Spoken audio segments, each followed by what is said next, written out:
it is something about being the first to do something that roller coaster. That's not the word. Um, Snowball. That snowballs into other things. And the reason I say that is because somebody had to pull the trigger first. Everybody keeps saying Trump is corrupt. New York. Trump is corrupt. And nobody was going to pull the trigger until New York. Exactly the thing. That's what I'm saying. When New York pulled that trigger, everybody was like, hey, now let's go. Let's go. Mm-hmm. And it snowballed and snowballed, snowballed. Well, again, I don't know what Arizona is going to do. They just told me about Michigan. I didn't even know what Michigan was going to do. The fun thing about it is, and it's not a bad thing, New York, please don't get me wrong. Please don't drop your case. Please keep that crap going. Pretty please. New York is the least case he has. The New York case is his corporation. All the others, nah. This is racketeering.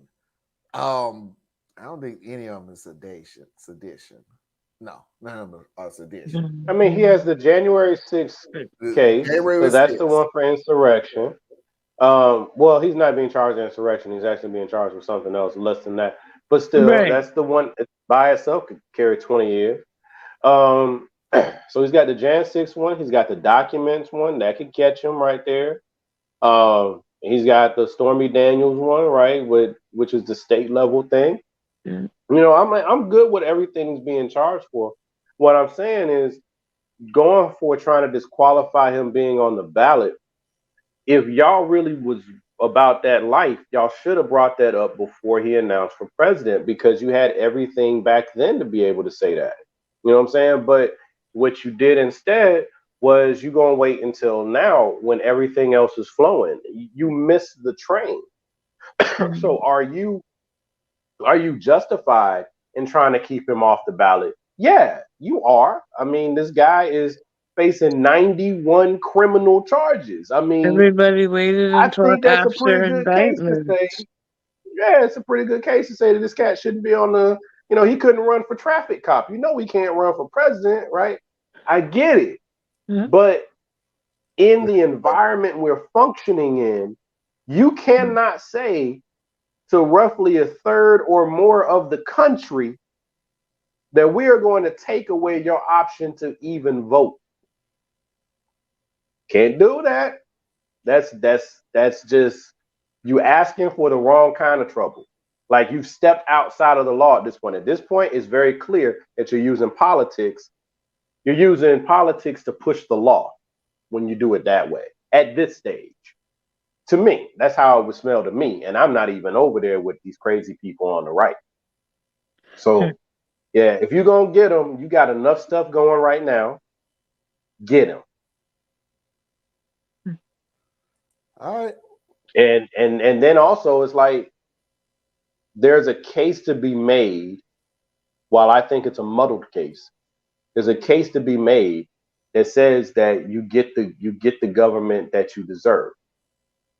So if America is willing to vote for our version of Israel's Bibi Netanyahu, why do we think the courts should protect us from ourselves? That's technically not their job, right? It's like you're trying to use the courts because you don't trust the people to make the right decision. I don't trust the people to make the right decision either, because I know that the Electoral College is all jacked up. But that still comes down to, why is the Electoral College jacked up? Because it's heavily weighted in the South and the Midwest. Who's voting in the South and the Midwest? Mainly in the Midwest, really. All white folk. All white folk. Because they have made it so most of the indigenous people can't vote. Ain't no black folks out there. Not of real numbers.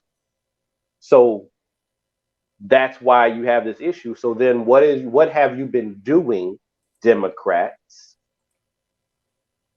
to speak to them before now? There's a reason why these people in the Midwest are so openly hostile to Democrats. It's because you completely abandoned them. Now, you abandoned them because they were myopic and they had a lot of racial issues, and you decided to move the other way and focus on the diversity, which was a good thing, but you still turned your back on them. Mm-hmm. You still left them. You still didn't invest in their children. You still didn't invest in their futures. You saw that these towns were dying. You saw that these people's way of life was crumbling all around them. You did not invest in these people. You did not talk to them as people. You left the door for the wolf to come in and start feeding their fear. So now they're voting on that basis of their fears. We are where we are at this point. All right. Next video. This is up Dia's wheelhouse. By the way, everybody,